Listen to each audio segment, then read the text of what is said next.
10 ఏళ్ల పాటు వీళ్ళు అధికారంలో ఉండి కనీసం టెలిమెట్రీ ఇన్స్ట్రుమెంట్స్ పెట్టియలేకపోయినరు. అంటే శ్రీశైలం నుంచి నాగార్జున సాగర్ నుంచి ఏ రాష్ట్రం ఎంత నీటి కేటాయింపులు చేస్తున్నది, ఎంత నీళ్ళు తీసుకుపోతుంది అని టెలిమెట్రీ ఇన్స్ట్రుమెంట్స్ పెట్టాలని మరి యాక్ట్లో ఉన్న 10 ఏళ్ల పాటు టెలిమెట్రీ ఇన్స్ట్రుమెంట్స్ పెట్టలేదు. ఆంధ్రప్రదేశ్ జల దోపిడీకి సహకరించిండ్రు. మేము డైరెక్ట్గా కేంద్ర ప్రభుత్వానికి నేనే ప్రతిపాదన ఇచ్చిన,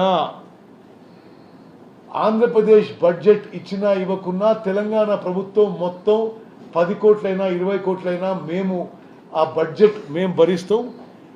శ్రీశైలం బ్యాక్ వాటర్స్లో కానీ శ్రీశైలంలో కానీ కృష్ణానది మీద నాగార్జున మరి ఇమ్మీడియట్గా టెలిమెట్రీ ఇన్స్ట్రుమెంట్స్ పెట్టాలని చెప్పి మేము చేయడం జరిగింది. వాళ్ళు ఏం చేయలేదు ఆ విషయంలో.